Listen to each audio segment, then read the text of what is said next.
Ya.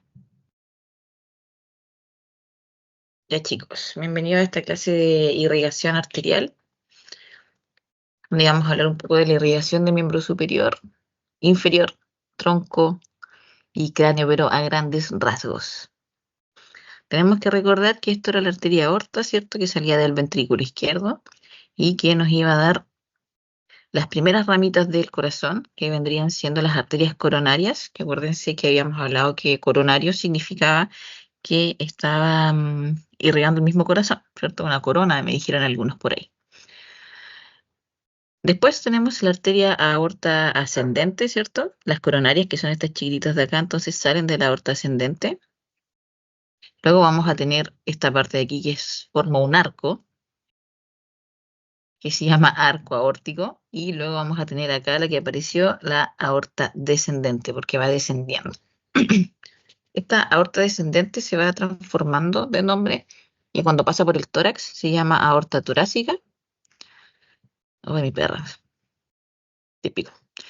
Y cuando pasa después atraviesa el diafragma y se transforma y atraviesa la zona del abdomen, se transforma en aorta abdominal, ¿ya? Entonces, de la aorta ascendente, las primeras arterias que vamos a tener son las coronarias, tanto derecha como izquierda, que ya vamos a ver que van a irrigar. Luego tenemos, del arco aórtico salen tres ramas principales, eso tienen que tenerlo claro, ¿de dónde salen estas tres ramas? Del arco aórtico, que es el tronco brachiocefálico, la carótida común izquierda y la subclavia izquierda, ¿ya? Si tenemos una carótida común izquierda, significa que vamos a tener una carótida común derecha también. Y si tenemos una subclavia izquierda, vamos a tener una subclavia derecha, ¿ya? ¿Por qué no salen del arco aórtico? Porque como el corazón está más inclinado hacia la izquierda, necesitamos un pedacito de arteria que nos ayude de ahí como a cumplir a llegar al arco aórtico, ¿cierto? Ya que la arteria subclavia derecha y carótida común derecha son más cortitas y ese trocito que le añadimos se llama tronco brachiocefálico. Y de aquí sale entonces la subclavia derecha y la carótida común derecha. Estas carótidas común, o más adelante cuando veamos ilíacas común, son comunes porque después se transforman en interno y en externo. Entonces, antes de que se transformen en eso, se llaman común o primitivos, pueden encontrar el nombre también. Estas son las carótidas. Forman una corona alrededor del corazón y emiten ramas hacia el miocardio auricular y ventricular, ¿ya? Por eso se llaman coronarias porque tienen forma de coronas. La coronaria derecha va a irrigar principalmente ambos ventrículos. Van a tener ramas. Acuérdense que las arterias después se van ramificando y se van transformando en arterias más pequeñas, ¿ya? En este caso aquí tenemos la arteria coronaria de derecha, ¿ya? Va a irrigar ambos ventrículos con su rama interventricular posterior. Cuando ustedes toman el corazón y lo giran, hay unos cártis, creo de eso, se van a encontrar con una rama que va justo entre los ventrículos.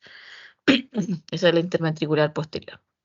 Y una rama marginal que va a ir exclusivamente al ventrículo derecho. No sé si logra aparecerse aquí la rama marginal, parece que no. La arteria coronaria izquierda, que es la de acá, va a salir, ¿cierto? Desde la aorta, las primeras ramas que salen, y una va a ir a redondear el corazón, ¿cierto? Que es la circunfleja, que va a irrigar la aurícula y ventrículo izquierdo, ¿ya? Se va a ir hacia atrás, hacia adelante en realidad. Y luego vamos a tener una ramificación también de esta coronaria izquierda, que es la rama interventricular anterior, que es esta, o descendente anterior, también puede aparecer.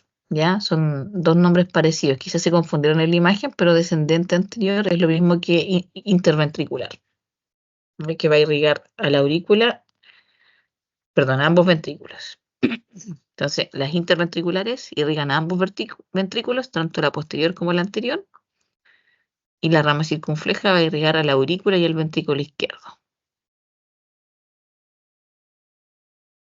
Bueno, volvemos a esta imagen para que recuerden, entonces estas eran las que estábamos hablando. Ahora, ¿a quién nos vamos a ir a ver? A la subclavia derecha. Y subclavia derecha es igual que la subclavia izquierda, ¿ya? O sea, no es igual, obviamente va por el lado derecho, pero me refiero a que tiene las mismas ramas, va a irrigar la misma zona, pero del lado izquierdo y del lado derecho, ya respectivamente. Entonces aquí está el tronco brachiocefálico, vamos a tener una carótida común que se va a ir a irrigar nuestra cabeza y cuello.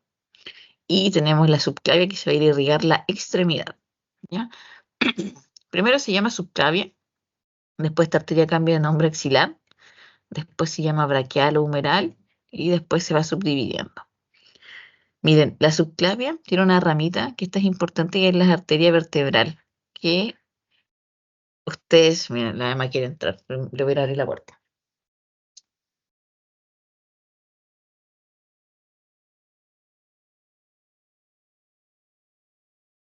Ya. La rama vertebral, yo no sé si ustedes se acuerdan que pasaba por entre medio de los agujeros transversos de las vértebras cervicales, ¿ya? Y después nos vamos a dar cuenta más adelante que se va por los agujeros vertebrales, se junta a nivel de C1 y van a formar el tronco basilar, ¿cierto? Que después que va a irrigar parte de lo que es nuestro sistema nervioso central, ¿ya? Más que nada el encéfalo. Luego esta arteria subclavia, bueno, tiene otras ramas que no nos vamos a indagar tanto en esta, ¿ya? Pero tiene la particularidad la arteria subclavia de que pasa entre medio de unos músculos, ¿ya? Que son los escalenos, e inferiormente por la primera costilla, ¿ya? Lo que pasa aquí es que algunas veces ocurren ciertos síndromes en que estos músculos em, se pueden apretar un poquito, o hay algún accidente también en que se aprieta esta zona del triángulo interescalénico y por aquí, ¿quién pasa? La arteria subclavia y el plexo braquial. Entonces van a sentir como la extremidad un poco fría y quizás hormigueos, porque por si cuando hablamos de plexo estamos hablando de nervios, ¿ya? Ojo que por este triángulo interescalénico no pasa la vena subclavia, ¿ok? Esa puede ser pregunta de prueba.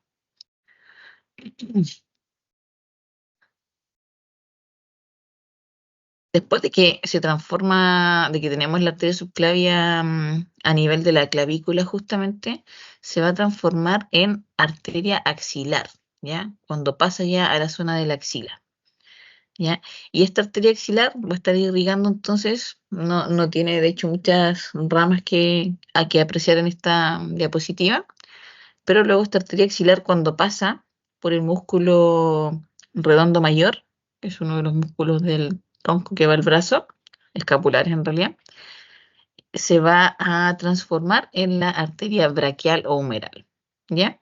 Entonces traspasamos el músculo redondo mayor y se llama arteria humeral o braquial, ¿ya? De hecho dice aquí, comienza en el tendón del músculo redondo mayor y termina cerca del pliegue del codo, ¿ya?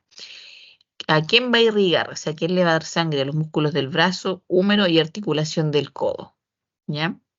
Va a emitir ciertas ramas, por supuesto, para emitir o para irrigar otras zonas, pero no vamos a profundizar en ello. En esta arteria generalmente es donde se mide la presión arterial. Ya ponen el fonendo acá, se puede medir un pulso y podríamos ver lo que es la presión arterial. Luego esta arteria braquial a nivel del codo se va a dividir en dos, ¿ya? Bien sencillo, una arteria que va a ir por el lado del radio, ¿cierto? Por el lado lateral del antebrazo, que se va a llamar arteria radial, y otra que va a ir por el lado medial, que se va a llamar arteria cubital, ¿ya? Y vamos a tener también una arteria que va a ir por entre medio, que se va a llamar interósea, ¿ya? Interósea superficial y profunda. Estas arterias, la arteria radial, principalmente fuente de irrigación para los músculos del compartimento posterior del antebrazo. Genera los músculos posteriores del antebrazo, los flexores o extensores. Extensores, ¿ya? De la muñeca, del carpo. Podemos medir ahí el pulso radial también, cerca del borde radial de nuestra muñeca. Y tenemos la arteria cubital también, que es la principal fuente de irrigación para los músculos del compartimento anterior del antebrazo. En este caso serían los músculos flexores, ¿ya?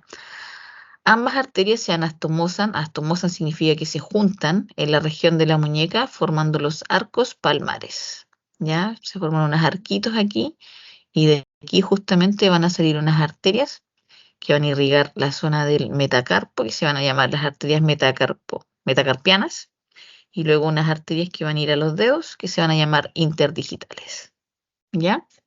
Y ahí completamos la irrigación a grandes rasgos de lo que es la extremidad superior. ¿Qué vamos a ver ahora? Vamos a ir a ver a las carótidas, ¿ya? Aquí tenemos una imagen, esta imagen es de la arteria. Si ustedes se fijan, aquí tenemos la arteria carótida común que habíamos hablado, o carótida primitiva. Miren, por ahí por los agujeros vertebrales va la arteria vertebral. Y aquí si seguimos la carótida común, vamos a ver que se va a transformar en una carótida externa que va a irrigar los músculos de la cara y del cuello, ¿cierto? Algunos. Y la carótida interna que va a ingresar a nuestro cráneo, ¿cierto? Por dentro y va a irrigar parte del cerebro. ¿Ya?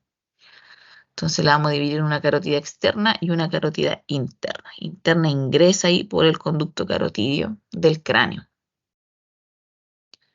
La arteria carótida interna, aquí se ve bastante bien por ese conducto, nace a nivel del cartílago tiroides, C4, ¿ya? Ingresa al cráneo a través del conducto carotidio del hueso temporal y va a tener... ¿Qué te pasa?